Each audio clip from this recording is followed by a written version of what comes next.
ఎప్పుడో mothers day వచ్చినప్పుడు status పెడితే అంతటితో సరిపోదు నీ యొక్క తల్లి బాధ్యత. ఎప్పుడో ఫాదర్స్ డే వచ్చినప్పుడు నీ ఫాదర్కి ఒక విషెస్ హ్యాపీ ఫాదర్స్ డే అని చెప్తే సరిపోదు, అంతటితో నీ యొక్క తండ్రి బాధ్యత. ఎప్పుడో వారి యొక్క వివాహ దినోత్సవం వచ్చినప్పుడు happy wedding day, happy anniversary day అని చెప్తే సరిపోదు, అంతటితో వారి బాధ్యత. ప్రియ దేవుని బిడ్డలారా, గమనించండి, మనము ఈ భూమి పైన జీవించిన జీవన ఆ శైలిలో మనకు జన్మనిచ్చినటువంటి తల్లిదండ్రులను మనము గణపరుస్తూ ఉండాలి, వారి బాధ్యతలను మనం వహిస్తూ ఉండాలి. అదే నజరేయుడైన యేసుక్రీస్తు వారు వహించారు.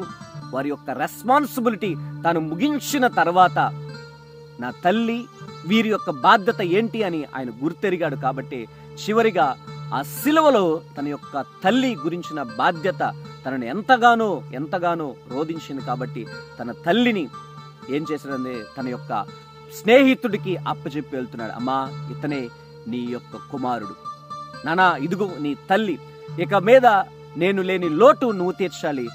ఇలా బాధ్యతలు అప్పచెప్పి వెళ్ళాడు నజరేయుడైన యేసుక్రీస్తు వారు. ఈనాడు గొంతు చించుకొని ప్రభువే నా యేసుక్రీస్తు వారు, యేసుక్రీస్తు వారే నా తండ్రి, యేసుక్రీస్తు వారే నన్ను రక్షించాడు, యేసుక్రీస్తునే నేను ఆరాధిస్తున్నాను, ఆయననే వెంబడిస్తున్నాను అని రూఢిగా, ధైర్యముగా, దృఢ నిశ్చయతతో చెప్పగలుగుతున్నటువంటి, రొమ్ము విరుచుకొని చెప్పగలుగుతున్న క్రైస్తవ సమాజమా, మరి నీ తల్లిదండ్రుల పట్ల నీ బాధ్యతలు ఎలా నిర్వహించగలుగుతూ ఉన్నావు? నీవు ఎలా నిర్వహించగలుగుతూ ఉన్నావు? నిర్వర్తిస్తున్నావా? లేకుంటే ఏదో ఆ సమయానికి happy father's day, happy mother's day, అలాగే హ్యాపీ యానివర్సరీ అని చెప్పి అంతటితో ముగించిన తర్వాత, ఆ దినం ముగించబడిన తర్వాత అంతే, వారిని పట్టించుకోకుండా ఎక్కడో ఒక మూలన పడవేసి వారిని ఏమాత్రము వారి బరువు బాధ్యతలు వహించకుండా పడవేయడం అన్నది అది మంచి పద్ధతి కాదు. అది కాదు మన యేసుక్రీస్తు వారు మనకు నేర్పించింది. బాధ్యతను వహించడం, భారముగా అనుకోకుండా బాధ్యత వహించాలి అన్నది ప్రభువు వారు మనకు నేర్పించి వెళ్ళాడు.